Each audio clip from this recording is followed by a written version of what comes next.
Thank you so much, Ambassador. Couldn't agree more with the Prime Minister, his words about you. Right person, right place, we hope this week especially. If this National Security Supplemental goes through, this woman will have an awful lot to do with it. And I want to join you in thanking the members of the U.S. government team. You mentioned Assistant Administrator McKee, Mark Simikowski. I also see Maria Longi here. We have an incredible team between state and USAID that really became only more incredible when Penny Pritzker came back into government service and answered the call. We were so lucky, Penny, to have you on the team, not least because it keeps us focused on the future and not just the hellish present that Putin is subjecting the Ukrainian people to, but really looking ahead as to the trajectory of this country, whose people have proven their capabilities again and again. Of course, Ambassador Markarova, former finance minister, Mr. Prime Minister, you understand that it is largely due to your government's efforts that we are in a position today to make a number of new announcements. What we're going to announce today wouldn't be possible but for you all continuing the reform effort despite the brutality of the attacks that had intended, of course, to terminate the cause of democratic reform and economic integration. Instead, it has accelerated that effort, which is some irony, but really a tribute to all of you.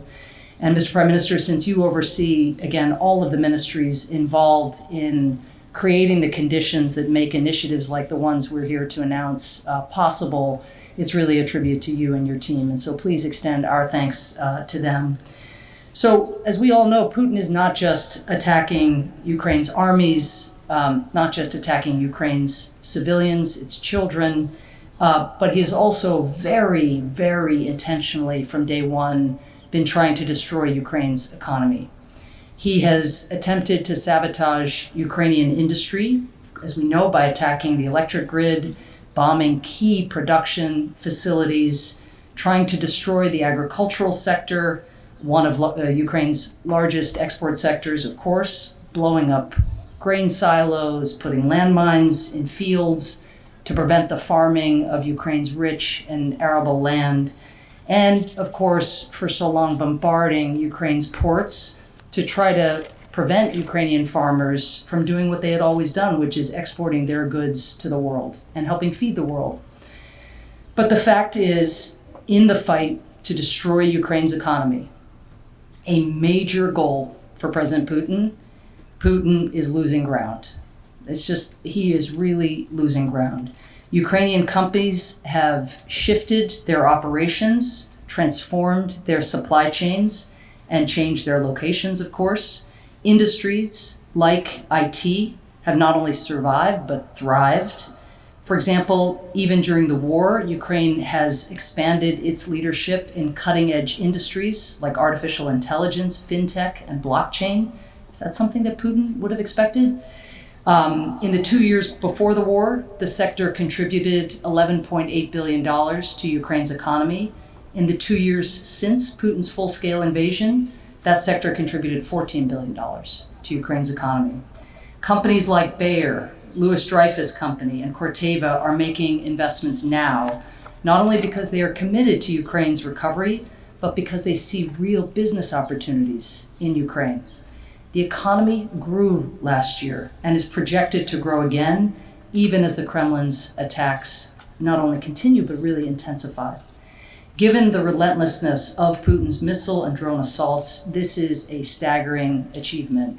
And I will say I had a conversation not long ago with Kristalina Georgieva of the IMF, and she was literally almost breathless in describing the economic miracle that the Ukrainian people and leadership have helped bring about. I mean, just to have this level of economic growth with these kinds of conditions inflicted upon the people of Ukraine, it's really something that will be studied for a long time to come. But all of that said, a major barrier is still standing in the way of progress for many Ukrainian companies, and that is access to capital. One of Ukraine's largest investors, Igor Lisky, has invested in a wide range of sectors in the Ukrainian economy. Right now, he's trying to build a window pane factory to replace the shattered windows across the country.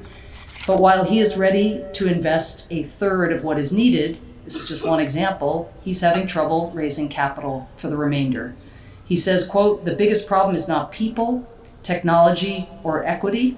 The biggest problem is to raise project finance," end quote. Imagine if what ultimately stands in the way of Ukraine's economic progress is not attacks from a vicious invader, but a lack of investment from its friends. We are here today to make sure that does not happen. And I'm glad to share two initiatives with NASDAQ and the Bank of America to help Ukrainian businesses not only withstand the war, but again, to grow and to thrive. The first, which will be elaborated upon, is an exciting partnership with NASDAQ that you'll hear more about from Vice Chairman Edward Knight to help Ukrainian businesses get access to the capital they need. Currently, Ukrainian stock exchanges are not developed enough to provide liquidity for Ukrainian companies during a war. So the next viable way for these companies to access capital is to list on the international markets. But there's a cost to listing on international capital markets, including initial listing fees and annual fees, costs that can be prohibitive for companies that are already having to grapple with air raids, power outages, and supply chain issues as they grow. That is why NASDAQ is making this crucial commitment to waive fees for Ukrainian companies to list on the NASDAQ stock exchanges globally. As Vice Chairman Knight will detail, they are also providing technical assistance to help Ukrainian businesses navigate the requirements of listing on the exchanges, as well as offering Ukrainian entrepreneurs workshops, training, and advice on regulation and governance practices of public companies. This is a major initiative. Secondly, you will hear from Bernie Mensa from the Bank of America about an exciting partnership between the government of Ukraine and Bank of America to provide senior investment bankers expertise to the Ukrainian Ministry of the Economy through a process known as secondment, a familiar bureaucratic term, to assist in developing, planning, and executing projects. These so-called secondees from the Bank of America who work with the Ministry of the Economy are going to identify and with their Ukrainian colleagues and build out bankable projects in Ukraine and then help pitch them to the appropriate investors. It will send a strong signal that Bank of America, one of the largest banks in the world, knows there is real opportunity to invest in Ukraine now and is eager to help financial institutions to take advantage of those opportunities. We encourage other companies here tonight to also think creatively. These are two very different initiatives where each entity, institution thinks through what are our comparative advantages to contribute here. Each company can think creatively about how they can support Ukraine's economy at this critical juncture and how we in the US government can help facilitate those efforts.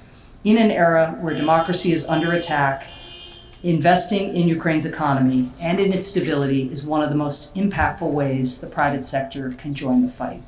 I want to thank NASDAQ, I want to thank the Bank of America for these vital efforts. We are honored to stand with them as we stand with Ukraine. Thank you so much.